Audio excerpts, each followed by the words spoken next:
नमस्कार दोस्तों, मैं बीके ब्लॉरिया एडवोकेट मुंबई से। दोस्तों, जैसा कि आप सब लोग जान रहे हैं कि आज हमारे पूरे देश में बल्कि पूरे विश्व में कोरोना वायरस के जैसा महामारी चल रहा है और इस वजह से आज हमारे देश के माननीय प्रधानमंत्री जी ने लॉकडाउन कर दिया है पूरे देश को। और इस वजह से आज सारे लोग अपने अपने घरों में किसी न किसी तरह से समय बिताने की कोशिश में हैं, अपना मनोरंजन कर रहे हैं। तो उसी बीच में मैंने भी चाहा कि आप तक मैं भी कुछ संदेश पहुंचाऊं, कुछ बातों को बताऊं। तो दोस्तों, आज मैं ये बताना चाह रहा हूं कि आज लॉकडाउन का जो स्थिति है उसमें बहुत सारे विवाद चल रहे हैं। बहुत सारे जो लोग हैं, पॉलिटिशियंस हैं या फिर आम जनता है, वो कुछ लोग विरोध कर रहे हैं, कुछ लोग सपोर्ट में हैं। हालांकि ज्यादातर लोग सपोर्ट में हैं, कुछ लोग विरोध भी कर रहे हैं। तो खैर, ये सब सारी चीजें बाद में होते रहेंगी, डिबेट्स होंगे, टीवी पे, न्यूज पे, हर जगह पे होते रहेंगे। ये बात का मुद्दा है। फिलहाल जो आज का मुद्दा है, आज जो हम आपसे बात करने आए हैं वो कुछ और है दोस्तों। उसके विषय पे हम बात करेंगे। आज कुछ उसके विपक्ष में या पक्ष में बोलने नहीं आया हूं। आज जो हम लोग बात करने जा रहे हैं उस विषय में बात करने जा रहे हैं कि क्या जो लॉकडाउन का स्थिति हमारे देश में आया है, जो लॉकडाउन हमारे पूरे देश में लगाया गया है, वो क्या संवैधानिक है, कानून के जो है विधि के संगत है, कानूनन प्रक्रिया के तरीके से है।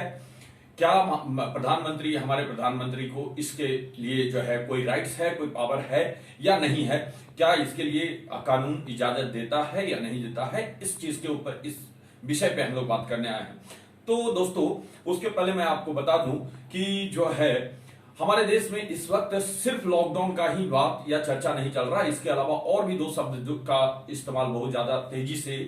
होने लगा है और प्रायः वो जो दो चीजें हैं वो पहले भी लगातार इस्तेमाल में आते रहा है। तो वो जो दो शब्द हैं, वो पहला तो ये है कि कर्फ्यू, और दूसरा, या फिर आप ऐसा कह सकते हैं कि पहला 144 धारा 144 और दूसरा कर्फ्यू। ये दो शब्द भी बहुत ज्यादा चर्चा में बना हुआ है। और तीसरा जो लॉकडाउन। तो दोस्तों, इस लॉकडाउन के पहले की स्थिति को हम समझते हैं कि धारा 144 और कर्फ्यू, इन दो चीजों से शायद आप वाकिफ होंगे, उसके बारे में कभी सुने होंगे, जानते होंगे, और मैं भी जानता हूं। तो इस वजह से मैं आशा करता हूं कि आप सब लोग भी जानते होंगे। ताकि कारण यह है कि हमारे देश में, हमारे देश के किसी भी खंड में, किसी भी राज्य में, किसी भी सिटी में अक्सर कहीं कहीं देखा जाता है, सुना जाता है, न्यूज पे सुनते रहते हैं कि ये जगह पे कर्फ्यू लग गया, ये जगह पे धारा 144 लगा हुआ है। तो इस वजह से इन दोनों को हम लोग सुनते आए हैं। लेकिन जो लॉकडाउन की स्थिति है दोस्तों, ये हमारे पास, शायद हिंदुस्तान के लोगों के पास, भारत में ये पहली बार हुआ है। और हम लोगों को सुनने में भी ये पहली बार आया है। हम भी एक एडवोकेट हैं, अधिवक्ता हैं, फिर भी मुझे इसके बारे में जानकारी नहीं था। तो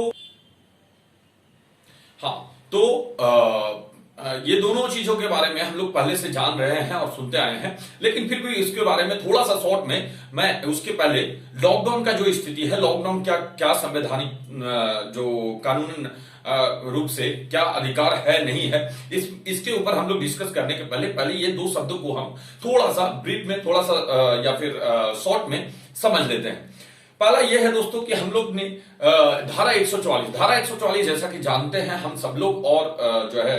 पहले से चलते भी आ रहा है कि धारा 144 कुछ है और नहीं बल्कि एक धारा है, कानूनन प्रक्रिया का एक, जैसा कि धारा शब्द से ही लोगों को समझ में आ जाता है कि कहीं न कहीं एक जो है कानूनन प्रक्रिया है। और कानूनन रूप से, क्योंकि धारा का इस्तेमाल हमारे देश में लगभग सेक्शन धारा का इस्तेमाल इसी वजह से होता है। तो अक्सर एक्चुअली धारा 144 क्या कहता है दोस्तों? धारा 144 एक्चुअली क्रिमिनल प्रोसीजर कोड, भारतीय दंड प्रक्रिया संहिता जो है, मतलब दंड प्रक्रिया संहिता जो है, उसमें कि जितने भी क्रिमिनल केसेस होते हैं उसके लिए दंड का प्रक्रिया कैसे होगा, मतलब किसी केसेस को कैसे चलाया जाएगा, कोई केस को, कोई बात को, कोई मुकदमा को कैसे चलाया जाएगा, उसके लिए एक बुक बनाया गया है, एक जो है कोड है। उसमें सारा प्रावधान लिखा हुआ है, सेक्शन बाय सेक्शन, धारा बाय धारा लिखा हुआ है कि यदि कोई आदमी ऐसा करता है तो उसके लिए किस हिसाब से उसको ये दंड का जो है निर्धारण किया जाएगा, कोर्ट के द्वारा या पुलिस स्टेशन के द्वारा या फिर और भी कोई अथॉरिटी के द्वारा। तो उसी में एक धारा 144 है। तो धारा 144 ये कहता है दोस्तों कि यदि कोई व्यक्ति यदि कोई मजिस्ट्रेट, डिस्ट्रिक्ट मजिस्ट्रेट, सब डिस्ट्रिक्ट मजिस्ट्रेट या फिर कोई executive magistrate, executive person authority, कोई जो स्टेट गवर्नमेंट के द्वारा ऑथराइज किए हुए हैं, तो ये तमाम लोग जो है किसी भी जगह पे, किसी भी जो है सिटी में, स्टेट में, नेशन में, एरिया में, कोई भी जगह पे किसी भी व्यक्ति को जाने के लिए प्रतिबंधित कर सकते हैं, उसको रोक सकते हैं यदि उनको इस चीज के बारे में कोई अनुभव हो या मालूम चलता हो कि वहां पे जाना डेंजरस है, लाइफ के लिए डेंजरस है, या फिर और किसी तरह का कोई राइट्स होने का डर है, या कोई और जो है क्राइम होने का डर है, या कुछ भी ऐसा गलत होने का जो है एहसास हो या फिर उन्हें मालूम हो, तो वो जो है डिस्ट्रिक्ट मजिस्ट्रेट या सब डिस्ट्रिक्ट मजिस्ट्रेट या फिर कोई अदर जो है एग्जीक्यूटिव अथॉरिटी जो स्टेट गवर्नमेंट के द्वारा अपॉइंट किया जाए, तो वो इन सब कोई भी ऐसे स्थान पे वो किसी व्यक्ति को जाने के लिए प्रतिबंधित कर सकते हैं। इसकी जो समय सीमा होगा वो 2 मंथ तक का होता है दोस्तों, लेकिन इसको यदि वैसी भयावह स्थिति हो तो उसको जो स्टेट गवर्नमेंट के द्वारा मैक्सिमम 6 महीने तक के लिए भी उसको बढ़ाया जा सकता है। उसके बाद दोस्तों उसमें जो है अब ये हो गया, इसको आप ज्यादा और डीप में जाना चाहते हैं तो इस समय थोड़ा कम है दोस्तों, इस वजह से हम ज्यादा डीप में नहीं जाना चाहते हैं। तो और डिटेल्स में जाना है तो धारा 144 आप सेक्शन जो है नेट पे, इंटरनेट पे या कहीं पे भी, या बुक्स में 144 ऑफ सीआरपीसी आप देख सकते हैं, समझ सकते हैं, उसको डिटेल्स में पढ़ सकते हैं। दूसरा शब्द है दोस्तों कर्फ्यू। कर्फ्यू कहां से आया? कर्फ्यू एक्चुअली कुछ और नहीं है दोस्तों। कर्फ्यू का जहां तक मैंने स्टडी किया है कि कॉन्स्टिट्यूशन में, हमारे सीआरपीसी में या फिर आईपीसी में, इंडियन पेनल कोड, भारतीय दंड संहिता जो है या दंड प्रक्रिया संहिता जो है, या फिर जो है कॉन्स्टिट्यूशन में कहीं पे भी कर्फ्यू के बारे में कुछ विशेष रूप से प्रावधान नहीं है। लेकिन उसके बावजूद भी आप ऐसा कर सकते हैं दोस्तों कि कर्फ्यू भी पूरी तरह से संवैधानिक है। कारण यह है दोस्तों कि 144 सेक्शंस में ही 144 सेक्शन में ही ये बात निहित है, ये बात लिखा हुआ है कि कोई भी स्टेट गवर्नमेंट यदि चाहे तो वो अपने एरिया में, अपने स्टेट में, नेशन में कहीं पे भी किसी जो है एग्जीक्यूटिव अथॉरिटी को जो है अपॉइंट करके वहां पे जो है कोई भी ऐसे कार्य कर सकते हैं, कोई भी ऐसा काम कर सकता है जो पब्लिक हित में हो, जिससे यदि कहीं पे भी स्वास्थ्य का हानि होने का तकलीफ हो, यदि किसी के ह्यूमन लाइफ को इफेक्ट करने वाला कोई डर हो, या कोई और भी कारण हो जो जिससे कि किसी व्यक्ति को या समूह को किसी जगह पे या रोड पे या कहीं पे भी जाने के लिए प्रतिबंधित करना जो है जरूरी है, तो उस जगह पे जाने से प्रतिबंधित किया जा सकता है। तो आप कह सकते हैं कि धारा 144 का ही एक्सटेंडेड रूप है कर्फ्यू। दूसरा चीज यह है दोस्तों कि जो है मध्य प्रदेश के एक justice, high court, Madhya Pradesh high court के एक जस्टिस ने भी ये चीज कहा था। तो उन्होंने कुछ अलग ही कहा था, क्योंकि कॉन्स्टिट्यूशन में दोस्तों स्टेट गवर्नमेंट को एक इनहेरेंट पावर दिया गया है। तो इनहेरेंट पावर का अर्थ होता है कि अपार शक्ति, जिस शक्ति का कोई जो है अंत ना हो, मतलब वो शक्ति स्टेट हर एक स्टेट को दिया गया, हमारे नेशन के सारे राज्य को, राज्य सरकार को दिया गया है कि उनके पास अपार शक्ति है। तो उसी विषय में मध्य प्रदेश के जो है जस्टिस जो है के चांद्रू, वो जस्टिस का नाम था, उन्होंने बताया कि वो जो है स्टेट गवर्नमेंट इनहेरेंट पावर का भी इस्तेमाल करके वो कर्फ्यू जैसे माहौल को जो है वो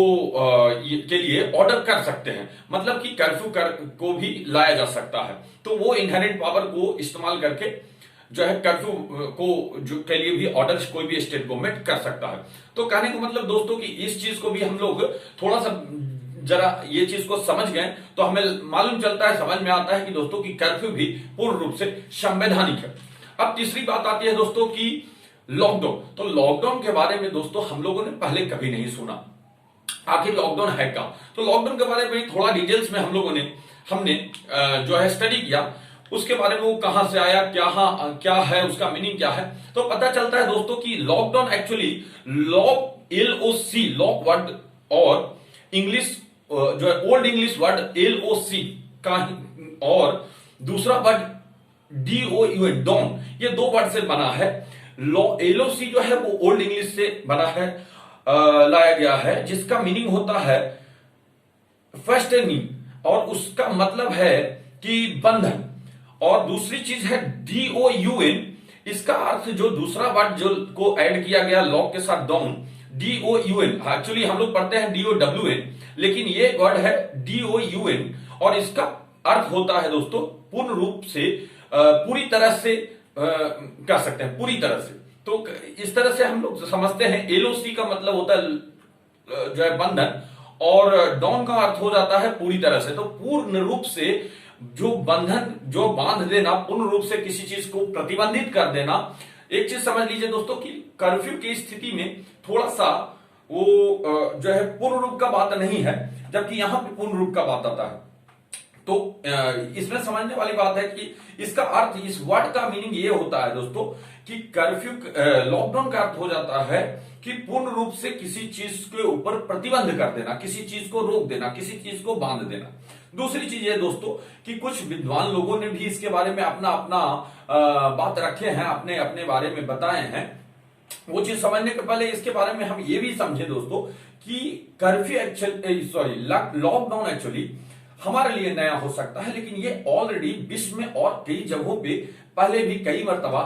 ऐसे घटना हो चुके हैं, ऐसे ऑर्डर्स हो चुके हैं वहां के स्टेट गवर्नमेंट या सेंट्रल गवर्नमेंट के द्वारा। जैसे कि 2001 में यूनाइटेड स्टेट ऑफ अमेरिका में कोई ऐसा घटना घटा था, उसके बारे में अगर आप डिटेल्स में समझना चाहते हैं तो आप नेट पे जाकर देखेंगे तो आपको मालूम चलेगा दोस्तों। 2001 में यूएसए में भी लॉकडाउन हुआ, 2005 में आपका वेल्स में हुआ, 2008 में कोलंबिया में हुआ, 2013 में बॉस्टन में हुआ, 2015 में पेरिस में हुआ, 2019 में वापस ये चाइना में हुआ, जो 2019 के दिसंबर में आई थिंक हुआ, जो ये कोरोना वायरस की वजह से। और 2020 में तो पूर्ण रूप से 2020 में तो पूर्ण रूप से विश्व ही इसके घेर में आ गया और लॉकडाउन की स्थिति पूरे लगभग विश्व में हो गया दोस्तों। तो 2020 में इस लॉकडाउन वर्ड को वाइडली रूप से आप कह सकते हैं कि सर्कुलेट हुआ और वाइडली रूप से ग्लोबलाइज बेसिस पे इस वर्ड को सारे लोगों ने जान सका, समझ सका। अब दोस्तों ये है कि लॉकडाउन आखिर क्या है। लॉकडाउन को कुछ लोग कहते हैं कि ये लॉकडाउन जो है सिक्योरिटी मेजर जो है, ये इमरजेंसी के टाइम पे सिक्योरिटी मेजर का एक काम करता है, ये करते हैं। दूसरे कई जगह है कि जो है lockdown is an emergency safety protocol. तो आप ये कह सकते हैं lockdown is a situations where peoples are not allowed to enter और leave on an area, city, district, state, nations freely because of an emergency. तो ये सब चीजें कुछ है। अच्छा, अब जो दोस्तों इसके बारे में हम लोग थोड़ा सा ये समझ लेते हैं कि लॉकडाउन, अब तो ये था कि हम लोगों ने लॉकडाउन होता क्या है, लॉकडाउन का मीनिंग क्या है, लॉकडाउन का हिंदी शब्द क्या हो रहा है और लॉकडाउन के परिभाषित कैसे किया जा सकता है, ये चीज समझे। अब समझना है ये दोस्तों कि लॉकडाउन एक्चुअल में लॉकडाउन का संवैधानिक रूप से क्या मायने रखता है और लॉकडाउन के लिए क्या प्रधानमंत्री को या हमारे जो मोदी जी हैं उनको इसके लिए पावर है या नहीं। तो दोस्तों लॉकडाउन का भी हमारे कॉन्स्टिट्यूशन में, हमारे सीआरपीसी में, आईपीसी में, सीपीसी में कहीं पे कोई तरह का उल्लेख नहीं है। यहां तक कि हमने जहां तक स्टडी किया है लॉकडाउन ये वर्ड ही नहीं है कहीं पे दोस्तों, ये लॉकडाउन वर्ड ही नहीं है कहीं पे। लेकिन जो है लेकिन आपको जो है बता दें कि 2005 में जब कांग्रेस की सरकार थी 2005 में, तो एक एक्ट पास हुआ था, disaster management act 2005, disaster management act. आप ध्यान से समझिएगा। तो डिजास्टर मैनेजमेंट एक्ट के अंदर जब हम देखते हैं दोस्तों, तो डिजास्टर मैनेजमेंट एक्ट में जिसमें कि जो है डिजास्टर के डेफिनेशंस जो है आपको मिल जाएगा सेक्शन 2D में। तो उसमें लिखा है कि डिजास्टर का मतलब कोई भी तरह का जो है डिजास्टर जो है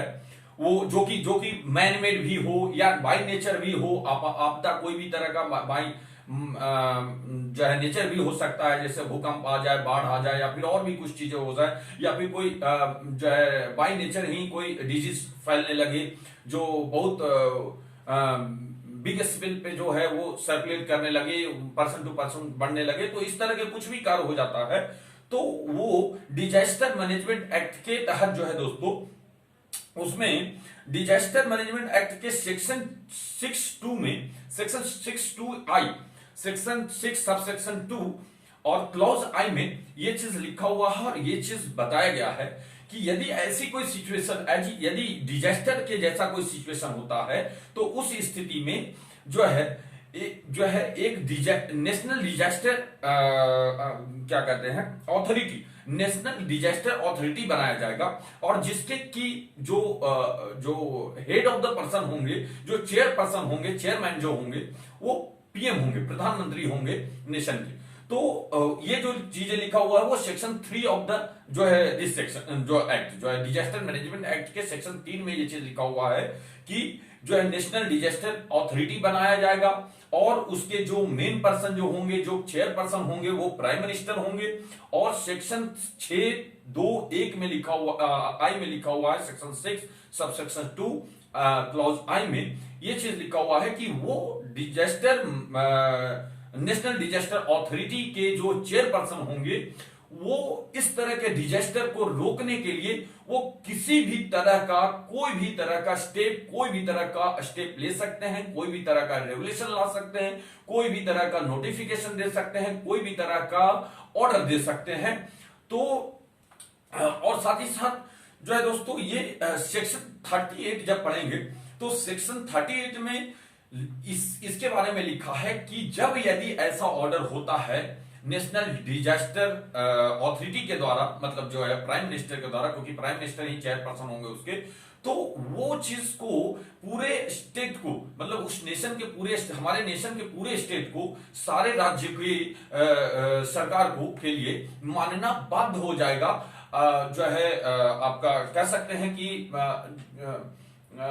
ये हो जाएगा, मतलब मानना बाध्य हो जाएगा, उसको आप इग्नोर ना नहीं कर सकते हैं या स्टेट उस चीज को मना नहीं कर सकता, अनिवार्य हो जाएगा उसको आप कह सकते हैं, वो पूरे स्टेट के ऊपर वो पूर्ण रूप से लागू हो जाएगा। तो इसके हिसाब से यदि हम देखते हैं दोस्तों तो नेशनल ये डिजास्टर मैनेजमेंट एक्ट 2005 के हिसाब से देखते हैं तो ये पूर्ण रूप से संवैधानिक पता चलता है,